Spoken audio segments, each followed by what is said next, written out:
बोलो बैसाख देवता की जय। प्यारे दोस्तों, धार्मिक कथाएं चैनल में आपका हार्दिक स्वागत है।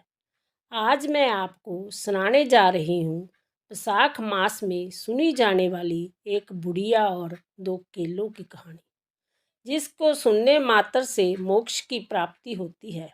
दोस्तों, आप सभी जानते हैं कि बैसाख मास में स्नान, दान और जप तप का विशेष महत्व है। साथ ही बैसाख मास में जो कहानियाँ सुनी जाती है, उन्हें सुनने का कितना अधिक महत्व है।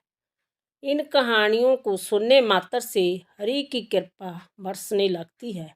जो मनुष्य बैसाख मास की कहानियों को सुनते हैं, उन्हें मोक्ष की प्राप्ति होती है। 1000 गोदान के बराबर फल मिलता है। प्यारे दोस्तों, यदि आपने YouTube चैनल धार्मिक कथाएं लाइक और सब्सक्राइब नहीं किया तो ज़रूर करें। बेल आइकन दबाना ना भूलें, ताकि आने वाली सभी वीडियोज़ की जानकारी आपको सबसे पहले हो सके। वीडियो को पूरी सुनने के बाद कमेंट बॉक्स में हरि विष्णु अवश्य लिखो। बहुत समय पहले की बात है कि एक गांव में एक बुढ़िया और उसका बेटा रहा करते थे। इन दोनों के अलावा परिवार में कोई नहीं था। दोस्तों, बुढ़िया अपने पुत्र का लालन पालन घर घर जाकर लोगों का काम करके किया करती थी और उसका पालन करने के साथ साथ वह रोजाना हरि विष्णु की पूजा किया करती थी और साथ ही बैसाख मास स्नान किया करती थी। भगवान विष्णु को 2 केलों का भोग लगाया करती। जैसे जैसे उसका पुत्र बड़ा हुआ, वैसे वैसे उसकी ज़रूरतें भी बढ़ती गई। यह निष्ठा से अपना काम किया करती और पुत्र का लालन पालन किया करती, पर वह विष्णु की आराधना भी अवश्य करती थी और रोजाना 2 केलों का भोग श्री हरि विष्णु को अवश्य लगा। बैसाख मास स्नान करती। कहा जाता है कि बैसाख मास में स्नान करने के बराबर कोई पुण्य नहीं है और बुढ़िया की जितनी श्रद्धा और समर्था के अनुसार दान भी अवश्य करती। धीरे धीरे उसका पुत्र बड़ा हो गया, उसकी नौकरी लग गई, वह शहर चला गया। शहर से खूब धन इकट्ठा करके गांव में वापस आ गया। बुढ़िया फिर भी अपना काम करती रही। गांव वालों ने कहा कि बुढ़िया, तुम काम क्यों करती हो? अब तो तेरा पुत्र कमाने लगा है, अब तो तुम अपने पुत्र का विवाह कर दो। बुढ़िया ने कहा, हाँ, अब मैं अपने पुत्र का विवाह करूँगी। दोस्तों, कुछ समय के बाद बुढ़िया ने अपने पुत्र का विवाह कर दिया। कुछ समय के बाद बहू ने देखा बुढ़िया पूरा दिन भगवान की भक्ति में लगी रहती है। बहू ने धीरे धीरे करके घर का थोड़ा थोड़ा काम सौंपना शुरू कर दिया। दोस्तों, समय जैसे जैसे व्यतीत होने लगा, वह बुढ़िया से चिढ़ने लगी। बुढ़िया फिर भी खुशी खुशी उसके सारे काम कर देती और उसके बाद अपने पूजा पाठ करने लगती। बुढ़िया जो थोड़ा समय भगवान को अर्पण करती है, वह क्यों करती है? अब बहू बुढ़िया से और अधिक चिढ़ती। उसकी कोशिश यह रहती कि बुढ़िया सारा दिन घर के कामों में लगी रहे और भगवान की पूजा आराधना ना करे। अब बहू बुढ़िया पर और भी अधिक जुल्म करने लगी।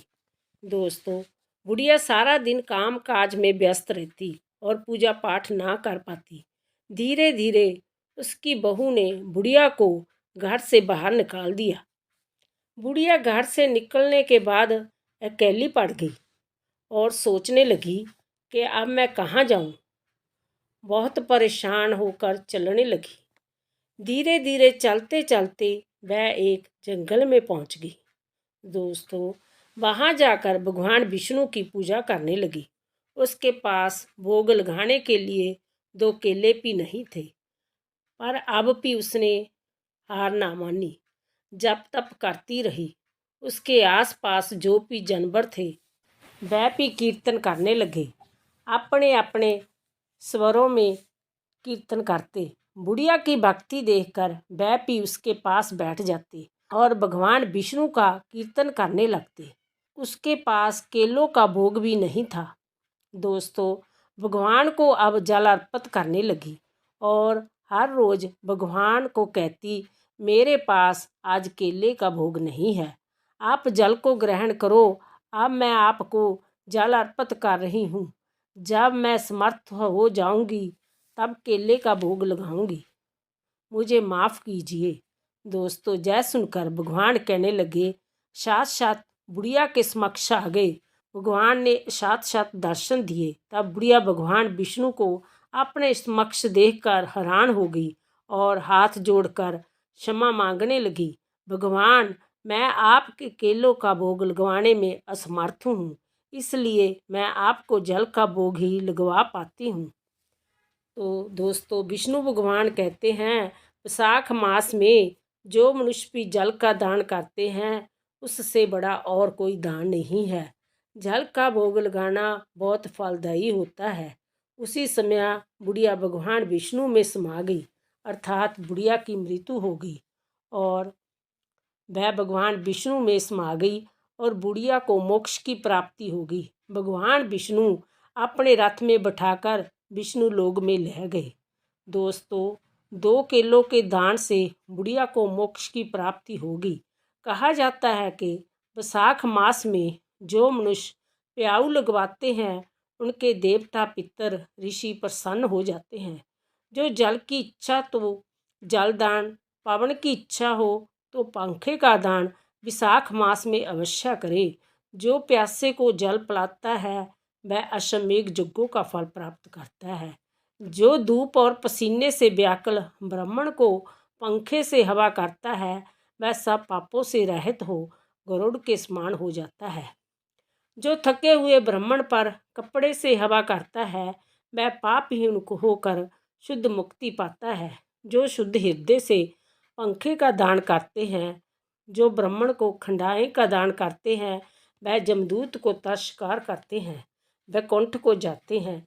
जूते दान करने वाले को ना संसार में दुख होता है, ना ही नरक यातना भोगनी पड़ती है। दोस्तों, वैशाख मास सब मासों से श्रेष्ठ कहा गया है।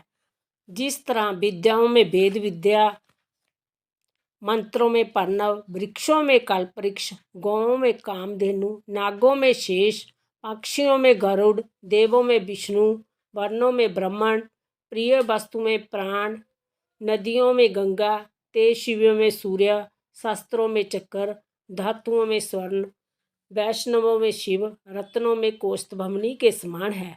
भगवान की भक्ति के लिए जय मास सबसे उत्तम है।